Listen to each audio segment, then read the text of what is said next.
Good morning. I am Joe Kovacic, and I work in the DISA Emerging Technology Directorate. We would like to welcome you to today's technical exchange meeting. Edge Technologies will be presenting its Edge Core Connected Intelligence Platform in today's session.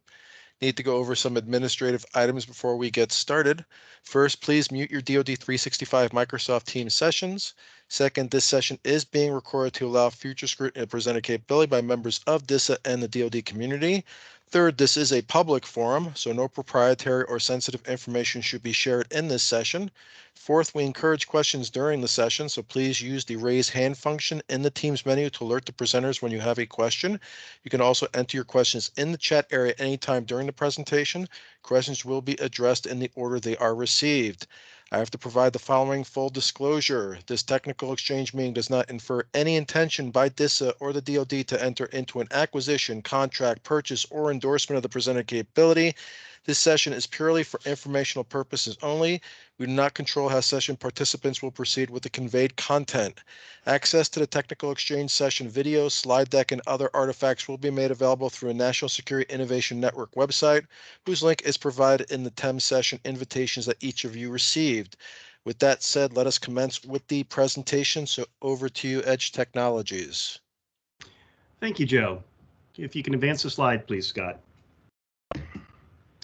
So first, I'd like to thank you for inviting us to the Technology Exchange meeting to present the capabilities of our flagship product, Edge Core. If you could back up, there you go. Thank you, Scott. I'm Jack Jarman, the CRO. I'll be presenting the solution overview.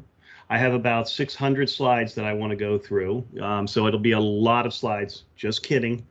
I want to very quickly go through the slides. Joining me also is Scott Leslie. Scott is our CTO. He will be providing the live product demonstration. And we also have Mike Friedel, our Director of Federal Operations. As Joe mentioned, we would like to keep the session interactive, so please use the raise hand function or the chat feature to ask questions. Mike will be monitoring the chat and will inject questions throughout the presentation and demo.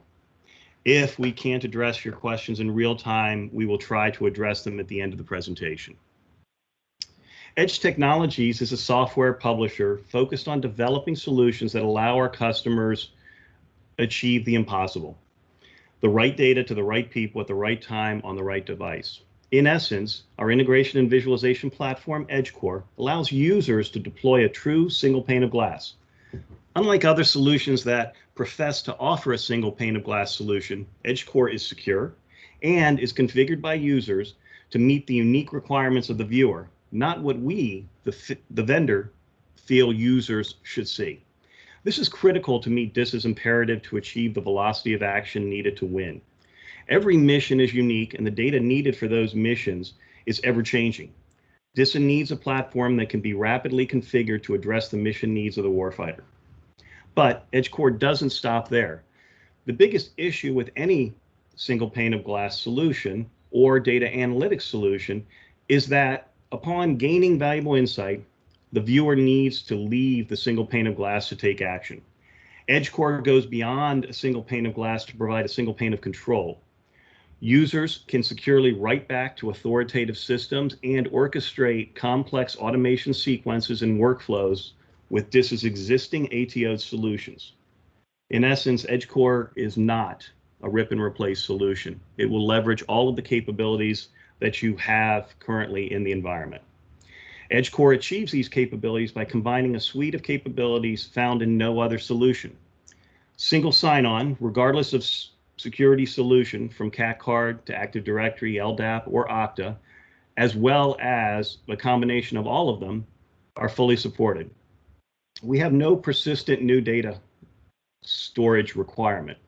This is possibly one of Edge Core's most unique capabilities. Leveraging existing authoritative data stores in your ATO solutions, Edge Core's integration occurs securely in memory, server-side. Edge Core also goes beyond secure API integration to also integrate data accessed directly through the UIs of the ATO solutions. The result, real-time data integration and mission-specific applications in the velocity of action needed to win. With Edge Core applications, there is no need for swivel head operations. Users from flag officers down to theater operators log in once to multiple ATO systems, see what they need to see, make decisions, and take action. If they want to drill into any one of the systems for additional information, no problem, they can do so. If a new data source or application needs to be folded into the view, it can be done in hours and be production ready in days. The applications created with EdgeCore often require little or no ATO consideration because they don't store data and federate the existing access credentials of the users. In essence, EdgeCore maximizes the value of all DISA's existing IT investments. EdgeCore is proven technology, operating at a technical readiness level of 9, having been ATO'd in NIPRNet, SIPRNet, DREN, and JWICS. EdgeCore has a long history of use within the warfighting community, as well as some of the largest enterprises in the world. With extensive IT command and control, also known as C2, and cyber quals, EdgeCore is a perfect fit for DISA's lines of effort, or LOEs. EdgeCore was used by Lockheed Martin and later GDIT for 14 years as the front end to the PENREN contract. NATO has exercised the capabilities of EdgeCore on multiple cyber exercises. The Navy uses Edge technologies for C2 in the PMW 790 stack program, but EdgeCore's capabilities go beyond the core LOEs of DISA. Army PEO Soldier has used our solution to provide integrated, secure, real-time budget and program management dashboards. Northwind Group, a leading provider of construction, environmental, and IT cyber solutions to the federal government, has standardized on EdgeCore to provide real-time visibility into the performance of all aspects of their business. The City of New York leverages EdgeCore to provide integrated views into the performance of their 411 and 911 systems. On the public side, large organizations like ADP, JP Morgan Chase, Accenture, and Visa have all leveraged EdgeCore to address their single point of control needs. So in summary, EdgeCore can bring data together from any accessible system via API or directly through the user interfaces of secure applications. EdgeCore's single point of control apps can expose portions of multiple applications in one secure view, all in complete adherence to the security requirements of each individual application. Hey, Jack. Yes. Just before you continue, we do have a question, and the question is can your platform integrate with legacy systems, which are unfortunately throughout the federal government? Absolutely. In fact, we integrate with a lot of legacy systems, some of which that are not even API enabled. So we can tie into all of those systems regardless of where they're located, as long as they're accessible via the network, be it NIPR, SIPR, JWICS, or a public network. That data can be accessed. Thanks, Mike. Key focus areas throughout all 5 DISA LOEs include improving efficiency and effectiveness, reducing time to deliver solutions, cutting costs, standardizing services, and implementing capabilities both internally and for its mission partners. EdgeCore is uniquely capable of facilitating these focus areas. EdgeCore can help DISA enable warfighters to make mission-based real-time decisions at the tactical edge, as well as enhance its national leadership command capability. EdgeCore is a perfect partner to help DISA achieve the department's Joint All-Domain Command and Control, also known as JADC vision. We were recently honored to be awarded a contract to support the Air Force's JADC mission through their Advanced Battle Management System. As we look at the key principles of JADC2, sense, make sense, and act, Edge provides a unique approach to addressing these principles. With sense, we look to break down that key principle into 2 components, collect and integrate. There are no shortages of tools to collect data. We let them do what they do best, collect data, and then provide mission-specific integrations of the data from all of those different sources. The culmination of make sense is a true single pane of glass. Through real-time data correlation and cross-domain integration capabilities, EdgeCore makes short work of creating mission-focused single panes of glass.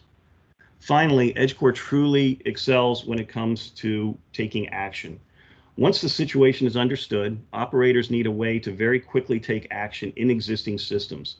That action is almost always going to require mission-specific components. Since EdgeCore does not need to store any data and can rapidly be configured to converge interfaces, it is the perfect platform to develop apps at the velocity of action needed to win. When Scott walks through a live demo of our capabilities in a few minutes, he will focus on our JADC2 capabilities. Since we can't show any secure information, we will show representative capabilities using a collection of common IT applications. EdgeCore can be a next generation technology to ready DISA to address the future fight. It has past performance quals in DevSecOps and is routinely used to orchestrate automation capabilities like robot process automation and complex workflow tools. EdgeCore can be containerized and run in DISA's cloud environment or on-prem or in a combination of both. As DISA identifies new emerging technologies, they can easily be folded into existing EdgeCore apps, culminating in extremely fast integrations. As discussed earlier, EdgeCore is focused on leveraging any and all of the tools that our customers have in production. To that end, leveraging existing and future big data solutions is no problem. But as DISA always strives on owning data to control the high ground, it's important to note that it's not always possible to achieve the timely sharing of data with other agencies and mission partners. And if you are successful in getting their data, the new data sets may introduce security concerns that require a new time-consuming ATO process for them to be used. EdgeCore can provide the best of both worlds: immediate real-time access to mission-critical partner data, prototyping and deployment of those mission-critical apps, and the ability to access and run those applications against DISA data sources once the agency has stored the data in their big data solutions. Providing a solid zero trust architecture, in DISA's case Thunderdome, while maintaining a good user experience is no easy task. EdgeCore can help by streamlining the login process to multiple applications and allow DISA to build truly integrated user experiences. Additionally, as DISA creates a gray network to provide access to secure resources from any location, EdgeCore can be a key component to rolling out these capabilities ahead of schedule. Actively recruiting and attracting and retaining high caliber candidates is a major challenge for any organization. On the plus side for DISA is its overall mission to support our warfighters and access to cutting edge technologies and challenges.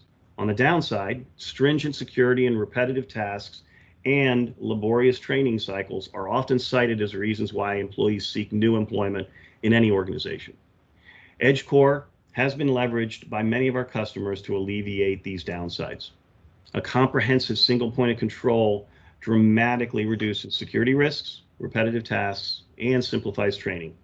Finally, employee upskilling is facilitated by codifying best practices and automation of complex workflows. Employees focus more on the mission and less on the process, resulting in higher employee satisfaction. So as we move to the demo portion of the presentation, are there any additional questions?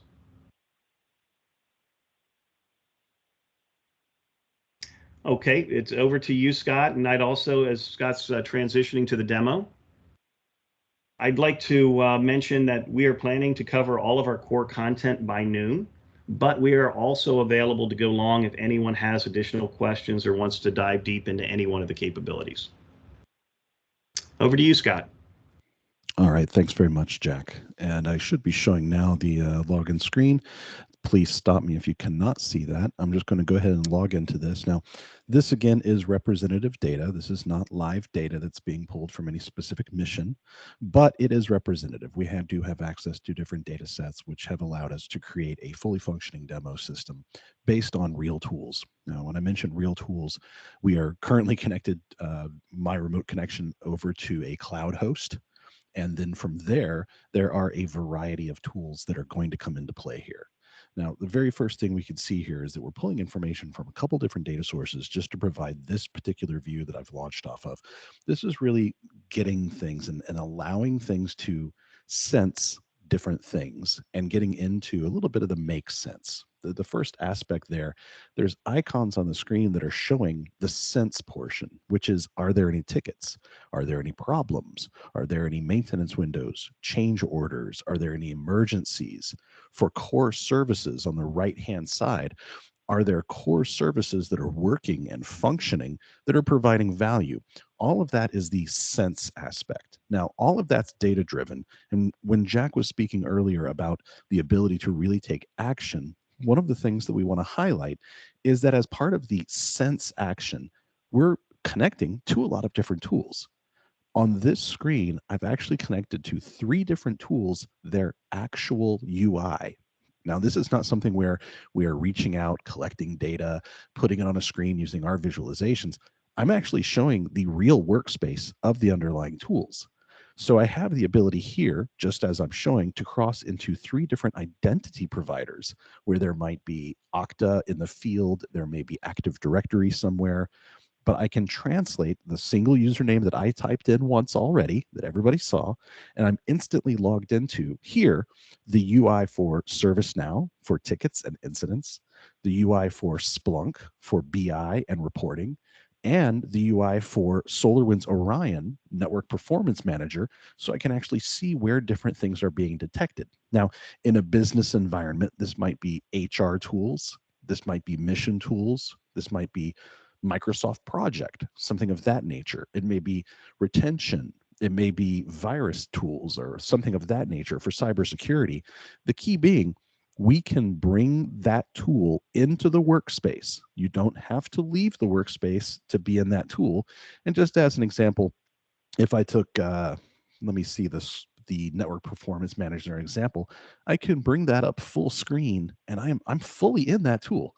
Whatever commands, whatever abilities I had from that tool are there. Jack mentioned earlier that this is not a rip and replace option. This is a great example of that.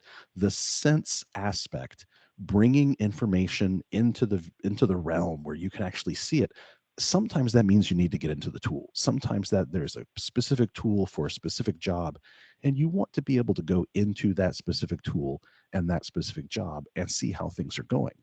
Now, adding a little bit of context, let's say, it might be that I need to add geography. It might need that I need to add environmental aspects. It may be that I want to see things in a large format. Let me just expand this out, a tabular view. So if I'm the guy that wants to see everything, then I can see everything. But if I just want to see how that's trending, then I also have that option. Being able to bring in other aspects. Let me just pick the Northeast region today.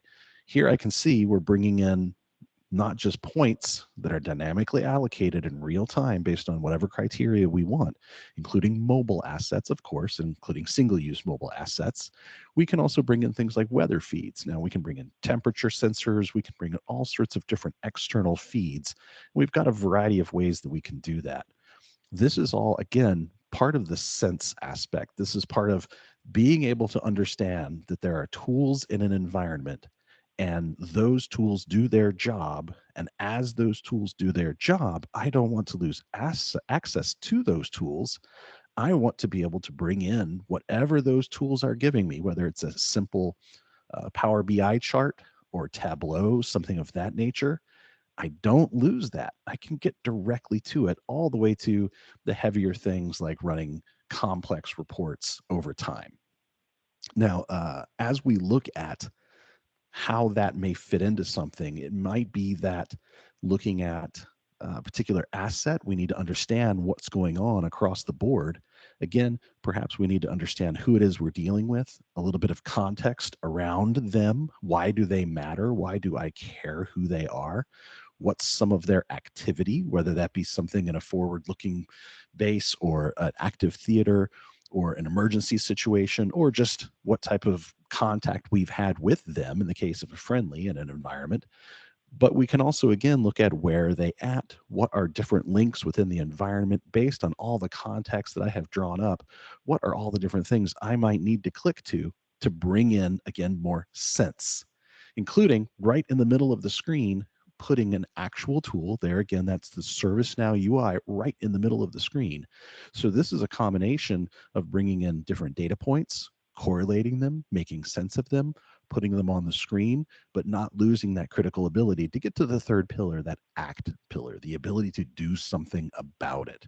Now, as we start to go through, sorry, Jack, go ahead. Yeah, just inject here. What's also important to note is, as you're looking at this, you're seeing an example that has ServiceNow. There might be people that have Remedy, they might have Jira, they might have all three for different things. The ability to bring in whatever information there is, as you look at a different theater and you want to acquire weather data, you don't necessarily need to have a global weather system. There might be some local systems that are better than a global system. Being able to build these single panes of glass and single points of control with key functions, and then injecting whatever tool is available to provide that information. Again, rather than having to pull all of that information out of those systems and then build one large data set that can address anything, you can inject the application that makes the most sense as it comes about. And Scott, there's a question which I think is definitely a good one that I know you were going to get into, but if you could talk a little bit about how we manage user identity credentials and access to multiple tools via our unique single sign-on capabilities. Absolutely, and I do see that question. So first off, it's security by design. We start off with making sure that everything is security coming out of the top secret space from the dim recesses of our origins those many weeks ago. We look at everything being from a secure perspective. So that is the reason that SSO exists. That is the reason that we can interact with multiple identity providers. And all of those things, managing the credentials specifically, those are things that are secure and encrypted at every point, right? There's not something where we let someone type in their password and we capture that password. No, it's passed directly on. Now, in cases where we're doing data pulls, in cases where we're hitting APIs, databases, tables, the ability to pull in things of that nature. At some cases, we may be using role accounts that have been identified by the owners of those tools so that we can pull in a single query and then allow the individual queries to run against it. So we're being very gentle with APIs, right? But that ability to cross two different IDPs is really critical. It is a big part of our secret sauce, so to speak, specifically with the single sign-on. Let me see. We're managing that, again, securely. Everything is dynamically allocated, by the way. So if I, as an admin of a system, had full unfettered access and I wanted to track a login across the board, it would be extremely difficult even for me, because every handle and every token is both encrypted but also dynamically allocated. There's not a trail that I could follow and decrypt, because there's no telling exactly where it would go in a round robin secure environment. Looking at another question, hopefully that answered. And for the guest that answered that, please, if you'd like more information at some point, we're happy to go into more details. Some of the different identity providers that we've used, again, are things like, of course, Active Directory, LDAP, Kerberos, OAuth 2, and TLM. So that includes Windows-based authentication. If someone opens up their Windows laptop and they go in through their CAT card using two-factor or multi-factor, they have that ability, including integrations with biometrics in the past. Whatever case, and in some cases, you saw me earlier, you saw me navigate, and I was able to show the seamless movement with one username that did translations to those other IDPs to log me into ServiceNow, Splunk, and SolarWinds, just as examples. But that does not have to be seamless. There have been many cases where we did not activate the single sign-on, where we brought the tool into the workspace, but for whatever reason, be it security or for crossing domain or import-export controls, we sometimes require someone to re-authenticate. So that is an option. Adding to that question, can we get into privilege access management?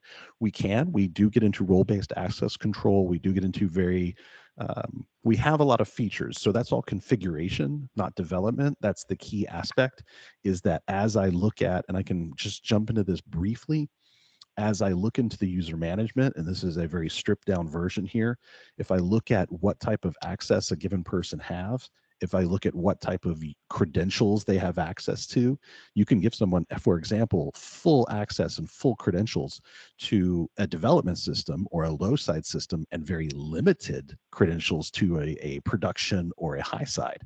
Now, even the ability to turn them into a dead user effectively, where it's almost like walking up to a kiosk in a mall where they have very limited interactivity whatsoever. All of those things, we can augment that with roles. And this is where we can get very, very granular to say that someone has the role of a given task, and that means they have this set of privileges that allow them to execute these commands and access these things. So that, again, we do have that. It is based on configuration, not new development. And then going to another question that was asked earlier, how is the platform deployed? It can be deployed either on-prem or in cloud. That's public, private, or a combination. You can actually have a small instance in an isolated location that is independent, that then can, as needed, connect back to home, so to speak, to share information, to federate secure information, including encrypted, including force encrypted or old style ROT13 type encryption even. And the way I can say that we've really tested that to a very hard degree of stress is in the case of a submersible asset where that device or that location, that host, is going out of communication under the water, let us say, for extended weeks at a time. The system can continue to operate in an independent function. And when it pops up for air, quite literally, it has the ability, if needed, to go back to ship-to-shore operations, to federate back to HQ, so to speak. I'm speaking somewhat vaguely, but I think everyone will understand what I'm saying. I speak about ship-to-shore operations and submersibles. So cutting short that answer, sorry, long answer, it can be in your cloud. It can be in a public cloud. We have even done things with different governments where you have to be in a particular region to access a particular zone in a cloud. So if you are out of region, you cannot even get to the login prompt if it's in cloud. But private clouds, on-prem, Docker container, VMware, all that good stuff are options for hosting. Scott, if you could, along these lines, I think it would be important to talk about how we can, by federating people's security privileges, you can build an application and multiple people can have access, but if they don't have underlying access to the information in those authoritative systems, they don't see that data. Absolutely, that's the case. So everything that comes in, every small bit of data, every login screen, everything has handles on it, and all of those handles are lined up. They're mapped to the different permission structures. So as someone comes in, whether they are a full admin, I'm logged in here as a full admin so I can see everything in this particular system. They may be what we call a domain admin, so they have segmented administration capabilities. They can do some super user things, but not all, including destroying data sources, for example. So you can lock down your data sources. You can also have individual, again, users, groups, roles. As someone logs in, they may not only get different screens, it may look completely different. For example, I'm using kind of a light theme here. They may log in and have a light blue theme. It may be someone in an Air Force base, for example, who comes in. There's a nice light blue theme. We've got the U.S. Air Force logo at the top. They've got the operating group that they're part of, whatever type of division they may have. And they may see 2 pages and only 2 pages. They may be in a complete lockdown read-only experience where they're receiving information. Information is being disseminated to them, but in a very secure, locked experience, as opposed to someone, as I'm logged in here, with the ability to go in and actually take action. That being very key, that third pillar again. If this is just a report, there's a certain limitation of value there. That becomes a single pane of glass. But by being a single point of control, by being able to interact with things. In this example, just changing a simple status, this is now layered value. And I'm going to go in and edit this page. And Jack, please feel free to jump in at any time, but I'm going to jump into the admin side of this particular page so that I can show that this simple tabular view that I was looking at, kind of boring, the first column is the first hint that there's some power happening here. And as I show the admin view, this is where that power is revealed. So I have color coded for administrators this lovely combined table.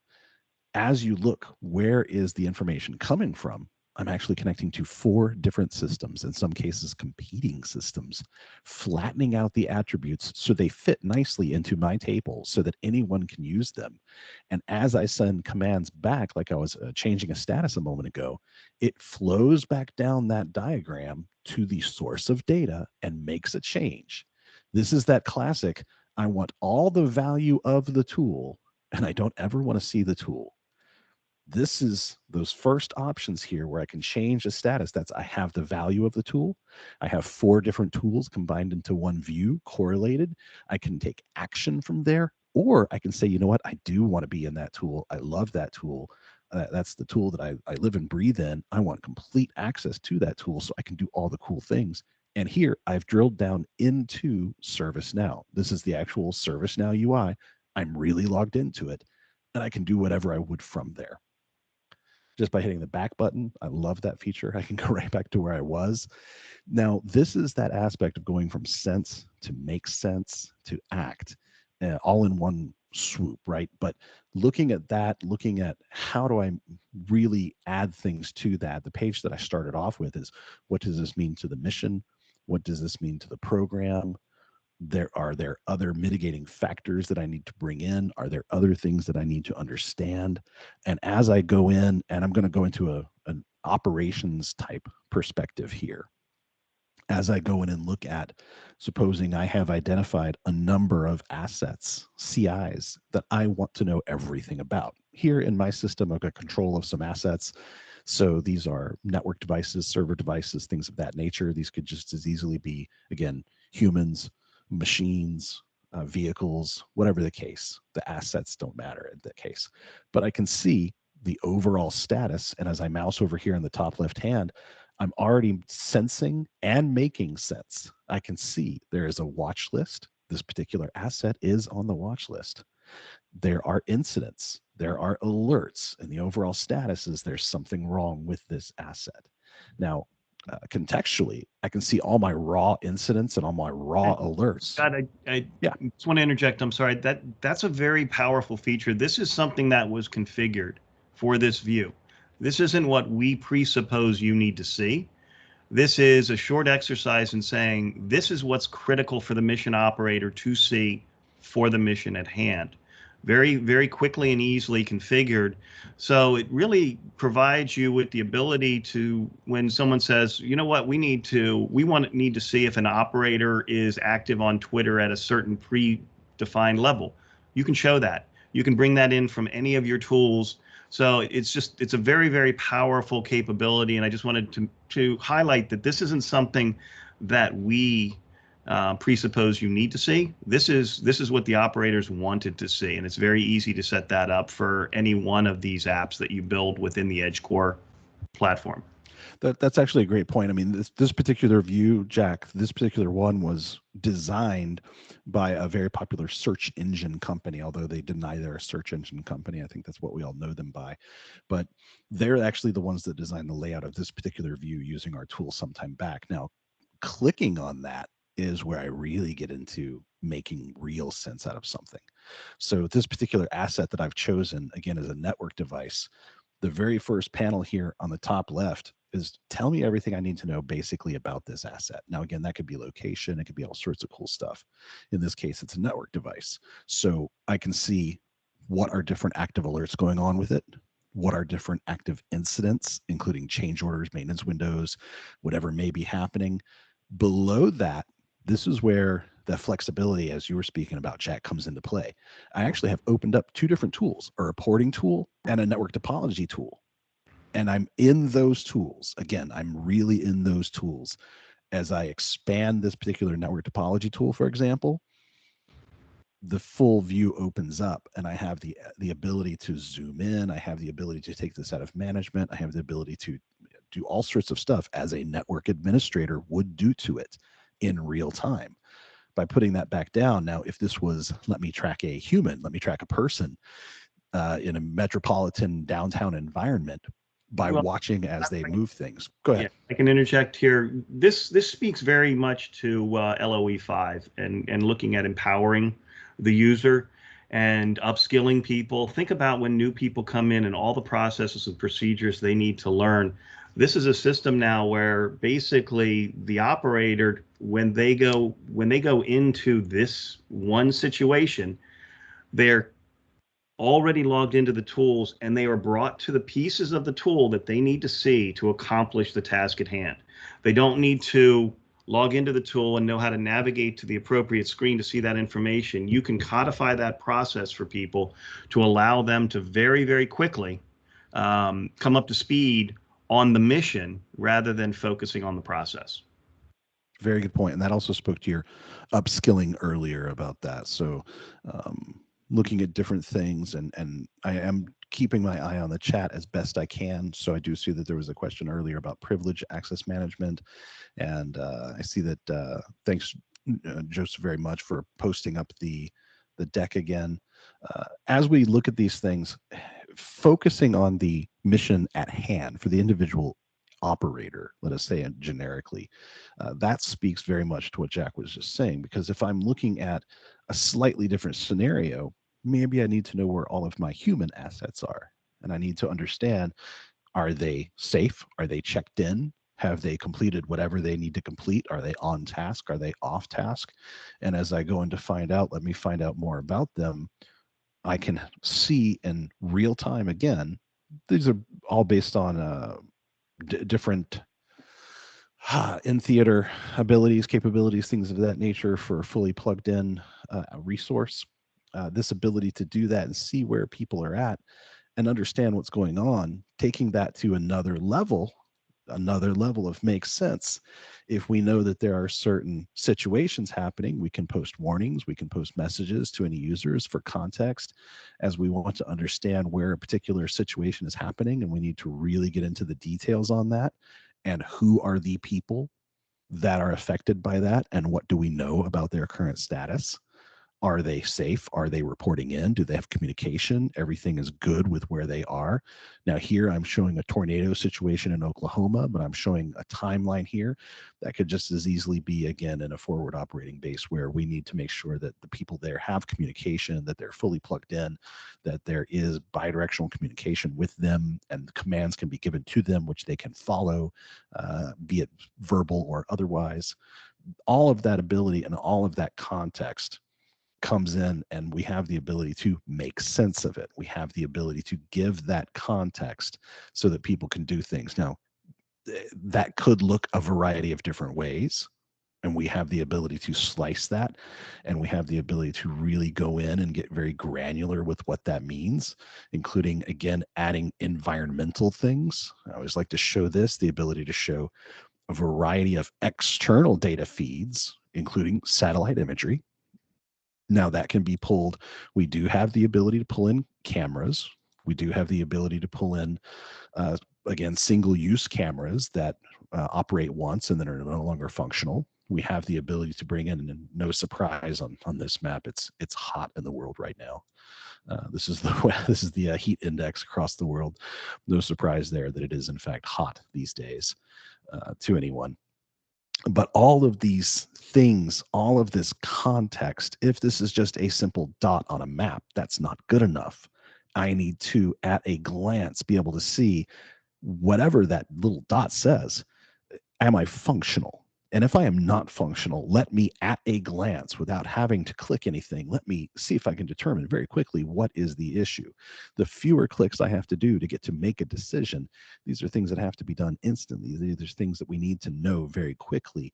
But getting into the ability to say, let me find out at a glance every single thing in my environment. I need to know the real-time status of everything, how it affects, and if there is something wrong, then I need to be able to take action on it. This is key again, that third pillar, not just looking at a report, but being able to say, if I have a massive information, if we are feeding into and integrating with things like ML platforms and AI ops platforms, we have the ability to reach into those and pull out information to help people not only make a decision, but then actually implement the decision, right? So if I see where something bad is happening in this generic environment, and I can see I need to do something about this, let me hook over to my ML and AI platforms to tell me, what can I do? What are my best paths? And based on weighted things, give me a nice color-coded button that I can click on that then starts making it happen, not just dumping me into a process, but giving me guided remediation, telling me what I should do. Back to Jack's example, maybe it's someone who's relatively new. If I do this, this requires a ticket. Don't make me do it. Give me a button that does it. Give me a button that I can click on that takes all of the information that we're running with, who I am, what I'm doing, timestamp, location, everything.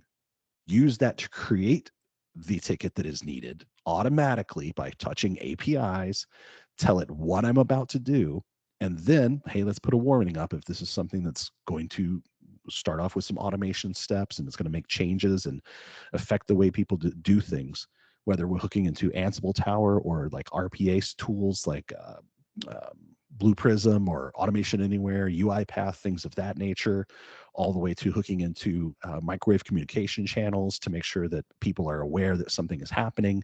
And we start this, let that workflow execute. Again, taking action, not just give me one button to click, but give me a button to click that tracks it, tracks the process, tracks the flow, takes the action, moves the people, moves the devices, moves the objects, does what I needed to do, and then tells me if what I was trying to do actually finished. Did I come back and get verification that it finished? And then update the ticket automatically. And as we would watch this, what you would see is that this view would eventually go away. It would blank out as this ticket, having been completed, will be reaped from the view because it no longer matters to us 15 minutes from now, or an hour from now, or 10 days from now, whatever type of field view you put onto that. All of those things is really coming back to that ability to not just bring something in. I can bring things in. I can bring all sorts of context. I can bring wonderful, wonderful context all the way down to getting to details of what is happening, down to financial, ethnicity, gender. We've done things in the commercial space which allow us to really get down into all different aspects of something. But in the government space and in the operations space, if I need to know about a person, what are they doing? Why should I care about them? And once I have that information about them, give me something to do. Let me find out if they have the proper clearance, if they have the proper access. Do they exist in every identity provider that we're integrating with? Whatever it is, all the way down to going back to a simple view of get something done, right? Just I need to take action, all the way down to doing things like pings and trace routes and looking things up in reports and doing SSH sessions down to devices. This could be command and control of, again, assets in the field, resources in the field. It is very much advanced command and control, not just give me a tool that goes to another tool that goes to another tool that goes to another tool, but give me something that I can actually use orchestration and I can bring it all together and I can simply get the result that I'm looking for, not the process. I don't care about the process. Get me to the result. Get it to me fast so that I can take action. I can make decisions. I can do what I need to do. And then I can actually implement it, not just say, we should do this, but actually click something that makes it happen, kicks it off, including, again, all of the process, all of the workflow, all of the tracking, the tracing, the permissions, the granularity of can I do this? Should I do this? I'm going to. Let me start executing. Now, I've jumped across a couple different things. Jack, I know I've hit a bunch of things. Was there anything that you were hoping that I would hit here that I can share or show that I did not, or maybe I didn't spend enough time on, Jack? No, I think you're doing very good, Scott. One thing that I wanted to mention, and hopefully people are seeing it, is when you think about LOE2, driving force readiness through innovation, the EdgeCore platform is a way for you to start including some of these new innovative solutions without having to wait for those vendors to build key integrations to your core systems. So when you find an innovative capability from a vendor, oftentimes they're smaller, they don't have that integration capability. This can be a force multiplier to allow you to incorporate new capabilities and allow those partners to focus on their key capabilities rather than building integrations to systems. So I think, go ahead, Scott. I think one thing I wanted to also hype on is just, the level of effort to maintain this. We start talking about deployment versus steady state. Once we get into steady state, everything about this tool was designed to be easy for steady state. Now, that comes down to the technologies used in the background. For those people who are technical or for posterity, let me just say it's HTML5 on the front, driven by cascading style sheets, CSS. That's very common technology, simple technology. There's no Flash, there is no Java objects unless we are passing through to an embedded single sign-on scenario where those other tools are using such things like Java applets. But everything can be accessed through any browser, including something like a tablet, a hardened tablet in the field. You can get into this and it will render. And if you turn your tablet sideways, it will re-render so that it fits the form factor. But all of the backend technology, from connections to looking at the information to parsing it. Here you can see there's SQL transform on the screen, JSON objects. We used SQL, JavaScript, JSON, and tabular views. All of those things, they're not proprietary to us. These are things that these days kids in high school already know these technologies. So being able to give this to an airman or someone who's new, they don't have to be a 5-year data scientist after 10 years in the field.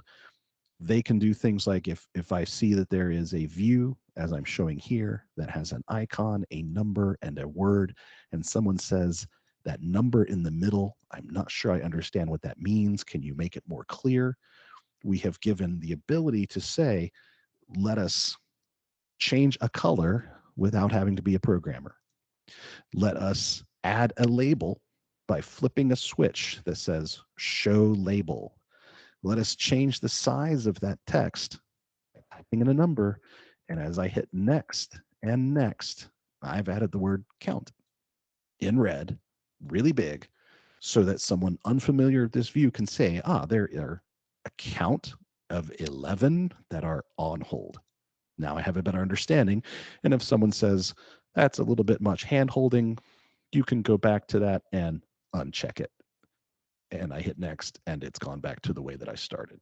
I did not have to be a data scientist. I didn't even have to be really hardcore technical to do that simple operation. So when we get into steady state operations and making simple changes, the day-to-day simple things, you do not have to have your very experienced E8s guys doing this. You can have airmen and basic guys coming in and doing these things, all the way down to, this is a mature platform deployed worldwide, both in government and commercial space, doing things like validations and safety checks, discard changes, putting things in, but bringing in all kinds of different information, looking at all the different data sources we can connect to. I'll reiterate from earlier in the presentation, we have hundreds of integrations.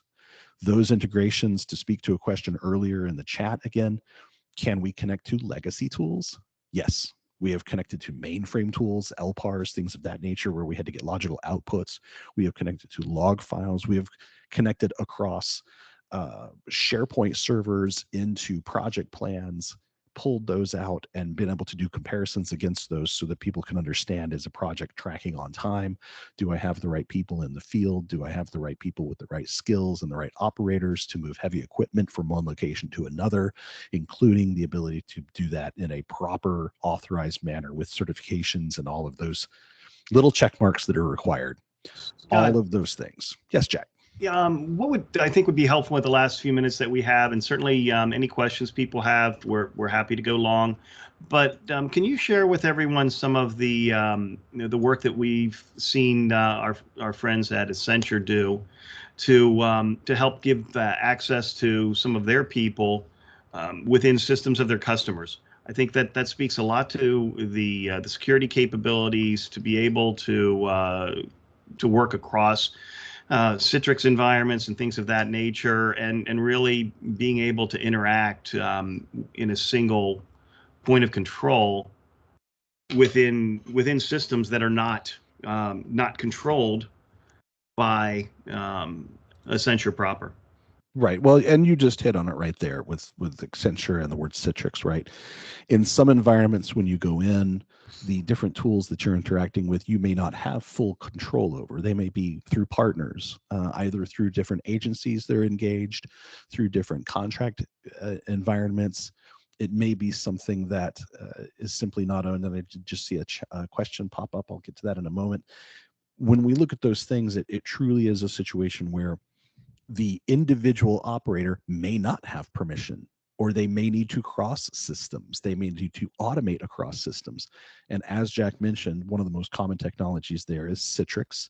The ability to look at Citrix and flow through Citrix, whether it be something like pulling up a simple methods and procedures document so that someone can understand what is the correct process to follow to resolve or take steps on something, what are the right escalation levels, whatever it might be, all the way to saying, I need to interact with that tool. Let me now automate that interaction so that I am pulling up a document, parsing the document, maybe doing some OCR extraction, getting those data tokens, manipulating them, then opening up that document and updating it with something, whether it be something so simple as an address or lat long, or something very complicated that needs to be parsed by someone higher up the chain of command with notes. But being able to do that in an automated fashion and really push that back, that is something that we have extensively done, and not just extensively, but uniquely done. I can say with confidence that everyone else in the technical and software industry, they see Citrix and it is a brick wall. We have the only functioning bidirectional communication to Citrix in an automation environment, including all the big RPA players. Now, one of the questions was, when a tool changes the systems or the interface, we have the ability to put guardrails around things so that we can do automatic detection as much as possible. If we look at something like if we're doing an API call to a RESTful API, which is pulling up a table, we have the ability to do validation against those things, as we call it, putting guardrails up, so that if for example, a simple table header changes from all lower caps to all capitals, which some systems would detect as a completely different field or a completely different table, we have the ability to put guardrails up to validate that sort of thing, including data format. If we receive data back that is in an unexpected format, i.e. we're expecting a string of alphanumerics and we get back hex code or something really wacky, streaming video, or if we're just expecting something like a 2 or 3 letter abbreviation for a state or country code, or perhaps a prefix for a calling identifier, we get something back that's completely alien to that. It's symbols and emojis. We have the ability to put guardrails around those things. As we look at the SSO, those things are generally completely transparent, and we continue to work on making those things even more transparent so that it simply flows. We have had cases where people changed out an entire API, where they actually swapped out a product and just kept the name on the product, but it was actually 2 completely different products under the covers. In those cases, that's why we maintain, as a software vendor, we maintain different software alliances and agreements to allow us to have access to that. Just as in this demo, I've shown a variety of tools. Those are all through partnerships that we have, so that we can be forward looking and understand when newer versions are coming through. As an example, I can say with ease, I showed ServiceNow, and we are running like 7 different versions of that at any given time, because there are 7 different versions in the wild at any given time.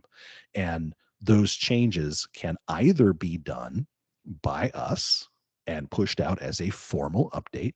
They can be done by one of our partners, we have a couple of different services partners out there servicing specific industries, including the federal industry, or the individual owning the system has full capability. It's the opposite of black box.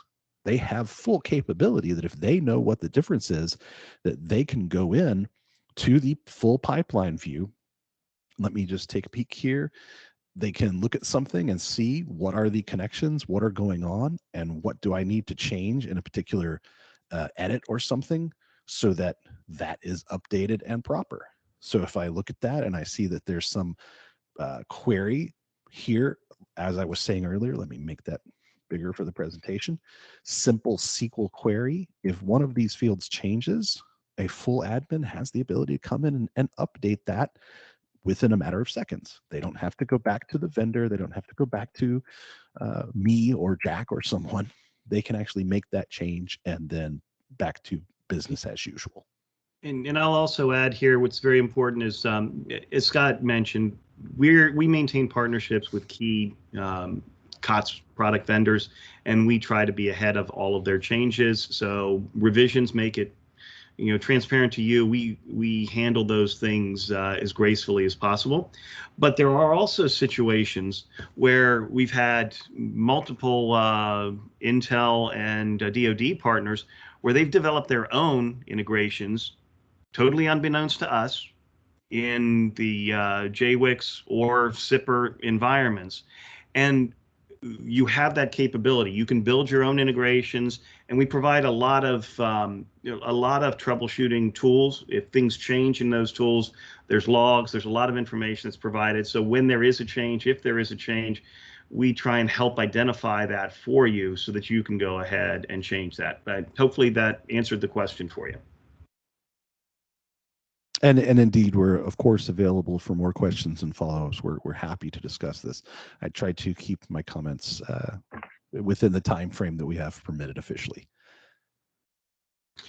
So Joe, we're coming right up against noon, and definitely want to be respectful of everyone's time. As we mentioned, Scott, if you can, for a brief moment, put the slide back up with our contact information.